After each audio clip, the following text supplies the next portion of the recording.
I honestly don't know what I expected filming YouTube videos to be like. Like, you hear people talking about, oh, I just had to do another take of my video because I just realised the camera wasn't on or the sound wasn't working. And you think, God, that must be really annoying when that happens.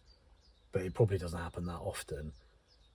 I've been sat in the van now for like, I reckon I've been here for an hour, and I've had like 3 times I've filmed a video and then the camera wasn't on. Even though I checked, I put it in position, did everything right, and thought, right, cool, it must be filming now, and it wasn't. And I've had ones that didn't have sound for absolutely no reason whatsoever. The camera was working, but the sound was off. How? That's never happened when I've taken a video of like my kids or taken photos. I'm not like an idiot. I can operate a camera on my phone, but now I've got it on a tripod sitting in my van, and yeah, but how did it all go wrong? So I don't know. It's just funny, I suppose, isn't it? So anyway, I'm Rob Barrell, and welcome to In the Third Person. Let me start by asking you something. I'm going to go straight into this. How does it make you feel to imagine quitting alcohol forever? So just sit with that for a minute. And you can ask yourself this question again after you finish watching this video. You could sit with yourself, ask the question again out loud or in your head, and then don't try and answer it, but just sit and wait and try and experience whatever the feelings are that come up. Because I know for me, there was mixed feelings. There was definitely fear, definitely kind of, it felt almost impossible, like it was something I could almost not even fathom being able to do. But the one that really struck me as odd, unexpected, was that I felt sad. I felt like I was beginning the process of mourning a loss of something. It felt like a loss. I remember thinking, well, like, whatever your views are on alcohol, we're all aware of the negative sides of it and what it can do to people and the hangovers. And, I'm not going to start talking about that now. These will be topics of conversation I want to talk about in other videos. But for this one, suffice it to say that most people are aware of the negatives. So you would think that if you thought about quitting something that has these negative kind of side effects in your life, that give you hope. It would make you feel kind of positive, or like hopeful in some way. So the thought of it, like making it made me feel like I was losing something. And so that, for me at least, was like, that was a clue. That was the first doorway that I opened, because it makes you think about, well, what are you losing? And there must be something in the drinker's kind of mindset that wants to drink, thinks they're getting something out of it, believes that, and would like be mourning the loss of it if it was to disappear in their lives. And so for me, that was like the first step of kind of stepping back, zooming out, and trying and seeing things from just a new perspective. And so it's that step-by-step process of being able to step back and bit by bit just viewing things more and more objectively and for what they really are. That's really what this channel is about. That's why I'm here, and that's why I'm doing what I'm doing. That's why I'm setting up in the third person. It's a way of gaining a new perspective. And so that feeling, that kind of resistance, or whatever that emotion is that's coming up for you, is nothing to be like ashamed of or worried about, but it is a clue. It's the first clue. And really figuring out what that is it's the first door that you open. And I know, because I've been there. I was a heavy drinker for nearly 30 years of my life. My first drink I had way, way, way too young. And I started drinking regularly as a teenager. I'm 44 now, and I drank for, close to 3 decades. And so it was a huge part of how I saw myself, like my identity, how I saw myself in the world, even my sense of humor, my place in the world, all of that stuff that I identified with that version of myself. I've now been sober for 4 years, and I didn't do it through willpower. I did try that. You can have some success with that, because if you're stubborn like me, you can turn your mind to it and you can force yourself to not drink for a while, and maybe a long while. I think the longest I did using that kind of approach was like 9 months, which is a long time, especially for someone who's drunk most of their life. A lot of people would think, wow, I couldn't do that. I didn't think I could even, but I did. But the thing is, you run out of willpower eventually. It's not sustainable to be able to quit forever with willpower alone. So that's where the third person came from, this idea. It's a new shift in mindset. It's a new way of looking at things.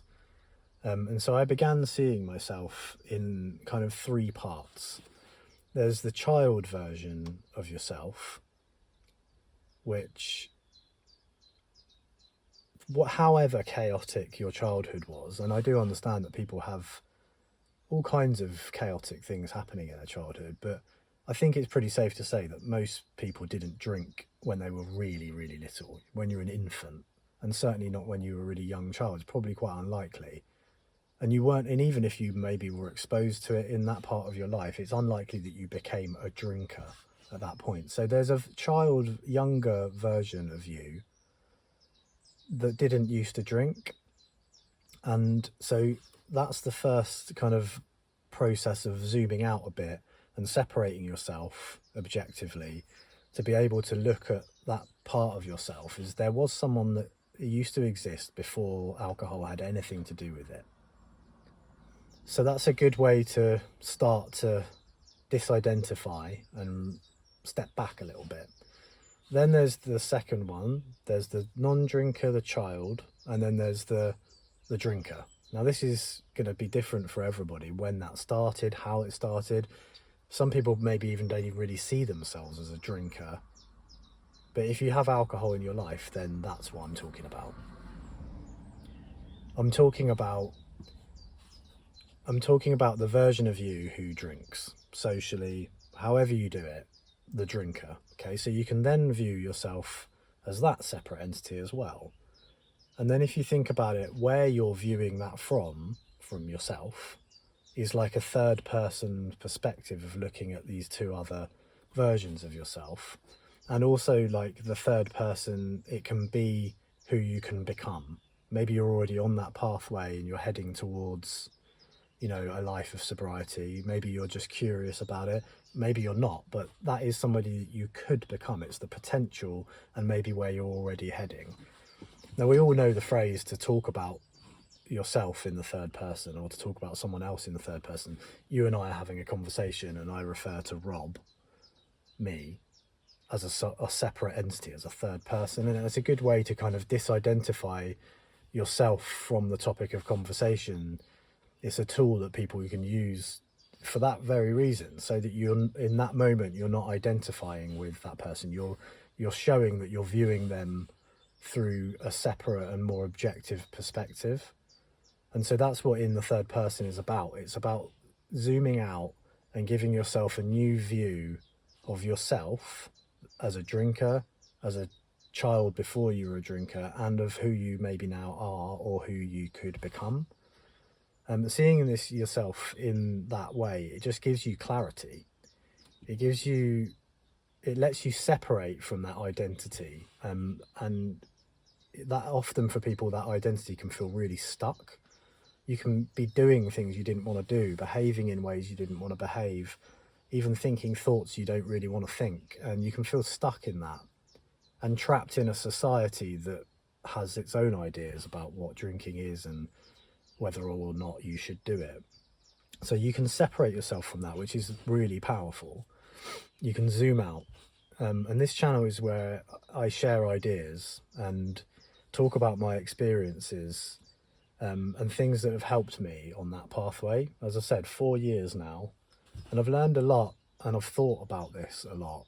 And I believe that there will be people out there listening, and people who haven't watched these videos yet that hopefully will find them, who need this, and who could really benefit.